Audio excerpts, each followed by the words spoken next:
warahmatullahi wabarakatuh. Bagaimana kabar anak-anakku hari ini? Alhamdulillah ya. Anak-anak bisa mengikuti belajar pada hari ini. Coba sebelumnya kita tepuk PPK. Tepuk PPK.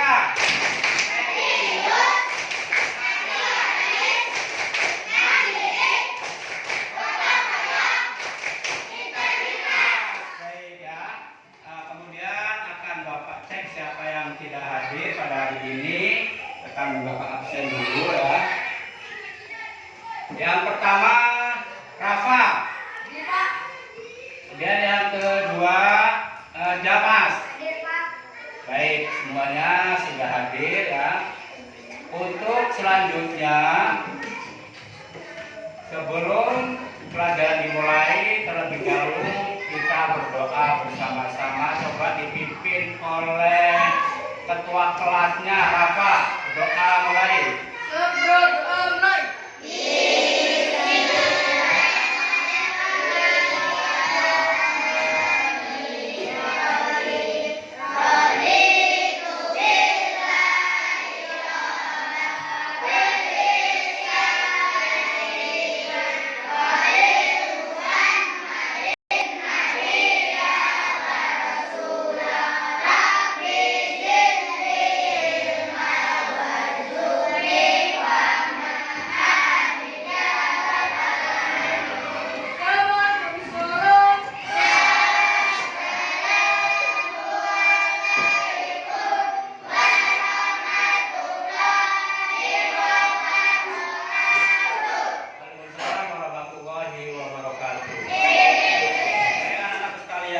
Kita mengulangi pelajaran yang telah lalu atau pelajaran kemarin tentang akhlak tercela.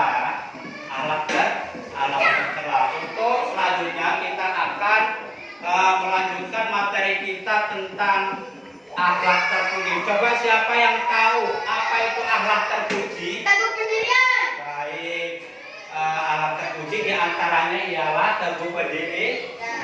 Teguh pendirian. Tujuan materi pada hari ini yaitu tentang akhlak terpuji, teguh pendirian. Yang pertama, tujuan pembelajarannya adalah satu, membiasakan teguh pendirian dalam kehidupan sehari-hari. Yang nomor dua, menyebutkan arti sikap teguh pendirian dalam kehidupan sehari-hari. Yang nomor tiga, menyebutkan ciri-ciri orang yang mempunyai sikap teguh pendirian dalam kehidupan sehari-hari. Kemudian yang nomor empat, menyebutkan manfaat sikap teguh pendirian dalam kehidupan sehari-hari. Nomor lima, menyebutkan dalil Al-Quran tentang pentingnya sikap teguh pendirian. Kemudian yang nomor enam, menyebutkan hikmah mempunyai sikap teguh pendirian. Kemudian yang nomor tujuh, menyebutkan contoh perilaku teguh pendirian. Jadi itu tujuan pembelajaran kita pada hari ini.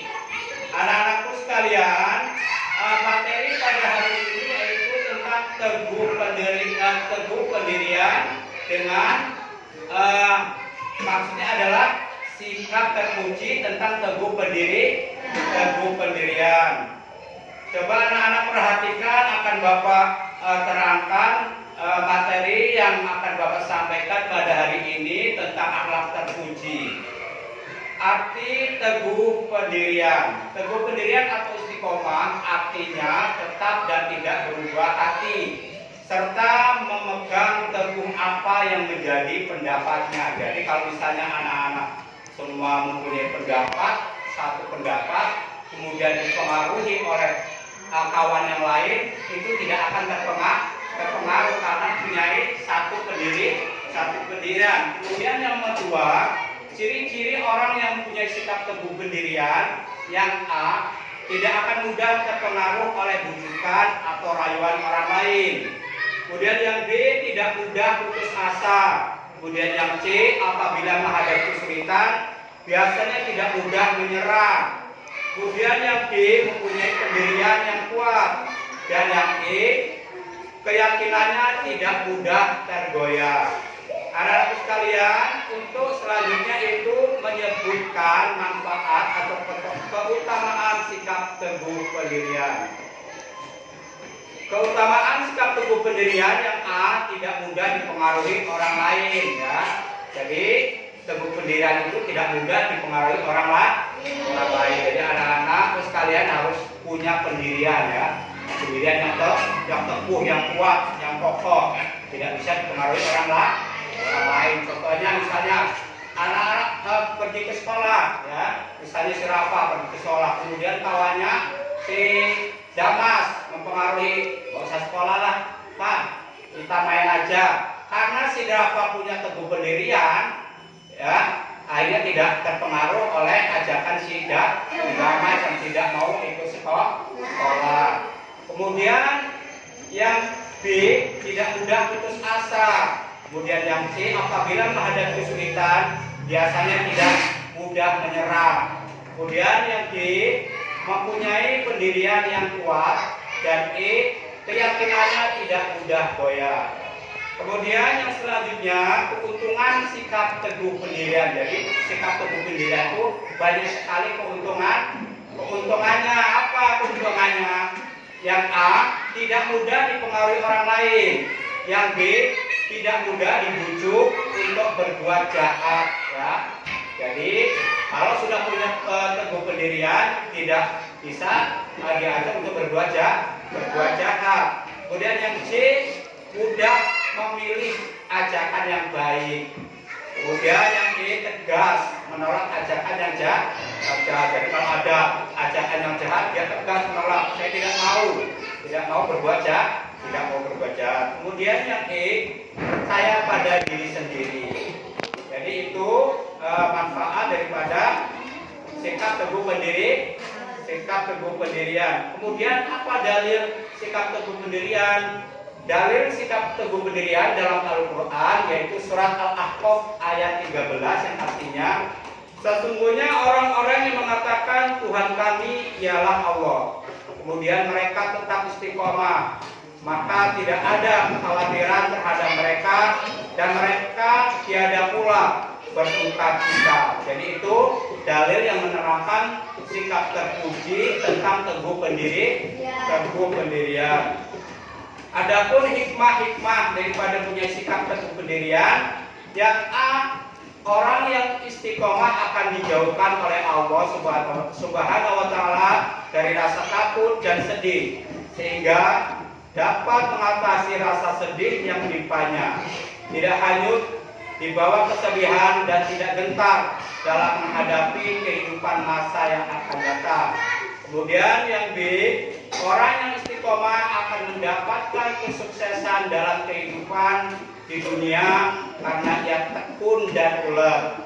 Kemudian hikmah daripada punya sikap teguh pendirian yang C adalah orang yang istiqomah dan selalu sabar serta mendirikan sholat akan selalu dilindungi oleh Allah Subhanahu wa taala. Jadi itu hikmah-hikmah mempunyai sikap teguh pendirian.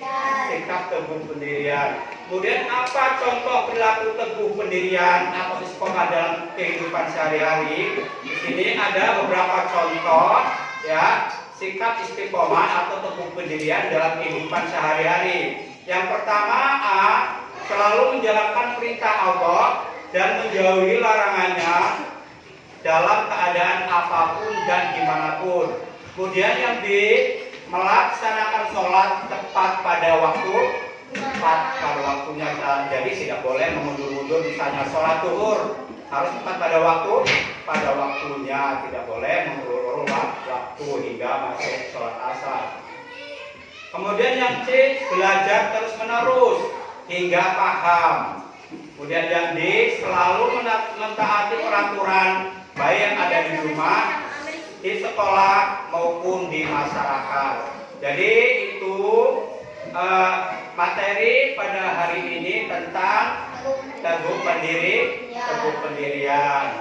Nanti akan Bapak kasih lembar soal untuk menjawab materi yang telah Bapak sampaikan tadi. Setelah itu tolong nanti dikumpulkan dan akan Bapak nilai.